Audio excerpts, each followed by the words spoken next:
Eh bien salut à tous, bienvenue sur Super Moi TV. Aujourd'hui un petit peu de soleil magnifique, ça fait du bien. Plein été. Aujourd'hui on continue la saga L'Ermitage sur Autrèche et c'est l'épisode numéro 6. Et nous partons à la rencontre de Tristan. Alors Tristan c'est un jeune homme hyper sympathique et passionné. Passionné de cordons, d'écran, de PC, d'informatique. Et surtout c'est une personne qui est pédagogue, qui va à la rencontre des jeunes, des plus grands, etc. Et qui transmet voilà, tout son art. Voilà une très très jolie rencontre qui arrive juste après. Salut Tristan, Bonjour. qu'est-ce que tu fais à l'Ermitage toi? J'ai été... j'ai été embauché pour donner des cours Ouais. d'informatique, de réparation et d'installation d'ordinateurs, de réseau, voilà. Et potentiellement monter un Fab Lab aussi. Ce potentiel est en train de monter en puissance, donc c'est une très bonne nouvelle. On va commencer à installer le garage et installer des machines, installer le reste. Et l'informatique, du coup, t'es tombé dedans dans la marmite? Ou qu'est-ce qui s'est Ouais, je passé? suis tombé dedans dans la marmite. Ouais. Mon père du coup a démarré avec l'informatique au début des 85, 90, quand l'informatique a vraiment explosé. Ouais. Et donc moi j'ai grandi dans ce bain-là avec un père sachant. Et puis j'ai fait des études d'informatique aussi. Et là j'ai déjà 2 ans de formation derrière moi où j'ai enseigné donc avec Codev à des jeunes déscolarisés, des RSA. Ok, bon finalement, ça mène à tout de démonter les fils de papa, quoi. Exactement. Hein, c'est pas mal. Et du coup, qu'est-ce qui a fait que tu t'es débarqué ici? Et pourquoi ici, en fait? Pourquoi ça te parlait, ça? On est venu il y a 1 an et demi Ouais. avec Stéphanie, donc Stéphanie de Codev, qui est ma directrice. D'accord. On est venu ici pour visiter, elle avait rencontré Jean, Jean était très intéressé par ma directrice, donc pour qu'elle gère la partie associative de l'Ermitage. Et donc on est venu, on a adoré le lieu, et en revenant, dans les 6 mois qu'on suivi, c'était à peu près clair que ce serait moi qui donnerais les cours ici. Donc j'ai suivi ma directrice dans sa nouvelle mission. Ok. Ça met du sens, toi, dans Ouais. ta construction personnelle? Ouais, ça fait Ce des lieu un années, petit peu bizarre, un petit peu à la fois humain, à la fois nature, à la fois... moi, ça fait des années que je veux un atelier en fait. Je travaille dans ma cage d'escalier, réaménagée avec des outils, avec un poste de soudure, enfin n'importe quoi. Donc ici, on a de l'espace, on a des garages, on a vraiment de la surface. Donc, et il y a un besoin de machines et de personnes qui savent les utiliser et les enseigner aussi. Donc là, je vois mon rôle clairement apparaître. Et donc pour moi, qui veux avancer depuis quelques années avec un atelier, c'est une grosse opportunité personnelle. Il y a une deuxième phase à ta question que j'ai pas... Bon, si tu l'as oublié, c'est pas grave, on va en faire une autre.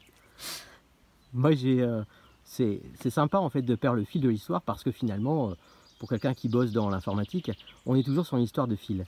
Donc tu sais, quand tu perds un fil, tu en retrouves un autre. Ah oui, ça va jamais. Moi, j'ai une question du coup qui me vient. Accompagner finalement les jeunes, c'était important pour toi? Il y avait un sens? Pas spécialement au début. Non? Moi au début j'étais embauché en tant que Fab Manager, il y avait des machines, je voulais jouer avec, on m'a dit tu peux jouer avec si t'enseignes à des gens. Ok. Le deal me convient, très rapidement ils ont vu que j'avais des plutôt bonnes compétences en informatique, Ouais. et de là est venu ça te dirait pas de faire des cours? Hmm. Moi j'avais besoin de travailler, j'avais pas envie de chercher du travail, et j'aimais bien l'équipe. C'est quand même un point principal, c'est que j'aimais bien donc Stéphanie et Simon avec qui je travaillais, enfin, que j'ai rencontré en commençant, et en fait le sens est venu plus tard. C'est-à-dire que donner des cours dans un premier temps, c'était juste donner des cours. Moi j'avais ma perception du lycée, de la fac, d'un truc très encadré, et je me suis retrouvé avec des décrocheurs scolaires et des RSA, donc potentiellement des gens qui n'avaient pas réussi vraiment les études, ou qui étaient en passe de changement de travail, mais pas mal de jeunes aussi qui avaient juste à peine fini le collège. Ouais. Donc moi qui ai fait un lycée S plus une université un IUT d'informatique, c'est vrai que le décalage en maths, en physique, en logique, dans plein de domaines est énorme, et je me suis rendu compte aussi de ce que je pouvais moi leur apporter. Ne serait-ce qu'en confiance en eux-mêmes, en connaissance pure, hein. Mais en fait, je me suis rendu compte, et en parlant avec ma directrice Stéphanie, qu'on n'était pas juste là pour donner cours, mais on était là pour réinsérer. Et donc du coup, c'est de la réinsertion de jeunes qui sont en fait, depuis qu'ils ont 16 ans, qui sont plus à l'école, qui travaillent pas vraiment ou qui cherchent vaguement un petit travail, quoi. Mais être serveur ou être caissier, je pense pas que c'est un avenir prospère pour quelqu'un qui a des espoirs pour lui-même en tout cas. Et donc du coup, c'est vrai que c'était très intéressant d'être en contact avec ces jeunes pendant 6 mois, une formation de 6 mois, et de voir leur évolution. De me rendre compte que j'ai des gamins qui ont grandi dans des lycées où c'était mal vu d'écouter le formateur. Alors moi j'ai grandi dans une école, j'étais dans une école européenne, donc les meilleurs élèves avec les meilleures notes, avec les meilleurs professeurs, quoi. Donc je me suis rendu compte de ce que j'avais à leur apporter. Et là il y a eu un sens beaucoup plus fort. Tu as une anecdote à nous raconter sur un cours, un élève, une situation? Beaucoup trop malheureusement. Non, moi oui j'en ai beaucoup. Ou tellement d'images?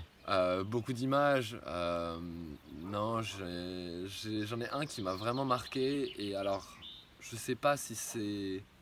Pour moi, il y a une partie culturelle, mais il y a quand même une partie de... Je vais agrandir un peu là. Un de mes stagiaires, donc il a une copine. Et... Ouais, on est en train de parler d'autonomie, faire à manger à la maison, faire ses draps, être autonome, être adulte en fait, simplement. Et qu'est-ce qu'il me raconte? Il me dit ah non, mais moi j'ai ma mère pour faire à manger. Je lui dis mais après, il y a bien un moment tu vas sortir de chez toi et tu dois faire à manger tout seul. Mais j'ai ma copine. Et donc voilà, s'engage une vision du monde très très différente de la nôtre où en fait si t'es autonome, t'es autonome. Après tu peux être autonome à deux, c'est très bien. Mais voilà, on sent quand même qu'il y a un écart dans la vision du monde et dans la vision dont on peut fonctionner à plusieurs. Pareil pour les draps, mais j'ai ma mère, mais s'il n'y a pas de mère, mais j'ai ma sœur. Voilà, des horreurs comme ça. L'Ermitage, c'est aussi une mixité finalement, des rencontres très très différentes ici. Toi, si je devais te dire... Allez, en 2-3 mots, si tu avais 1 ou 2 ou 3 mots, je te laisse le choix. C'est quoi l'Ermitage? Quels sont les mots que tu mets derrière ça? Il compte pas celui-là. Je dirais communauté, en premier, quand même. Moi, c'est un des trucs qui m'a vraiment plu. C'était. Alors là, il n'y a plus vraiment, il y a un petit peu, vous avez pu le voir, mais les repas communs, les trucs comme ça qui sont, moi, je trouve très agréables. Surtout nous les informaticiens geeks, on n'est pas les meilleurs pour faire manger. Donc c'est sympa d'avoir à manger à table et de participer aussi, mais voilà.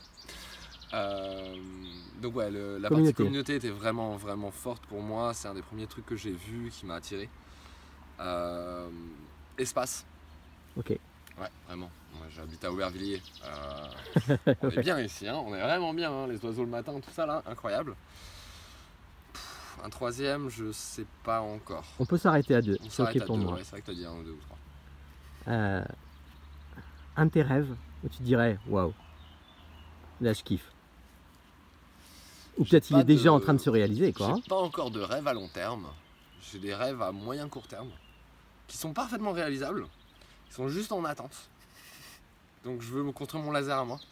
Un gros laser 2,50 m sur 1,50 m de large avec 130-150 watts facile, histoire de tout découper. Enfin, tout. Pas le métal, mais presque tout. Et non, là pour l'instant mon rêve il s'arrête là, hein. Très simple. C'est plutôt pas mal. J'ai une grosse machine mais je veux la construire. Voilà. Donc, ok, c'est une belle image. Pardon? C'est une belle image. C'est une belle image et puis elle sera là-haut là, ça sera sympa. Merci Tristan. De rien.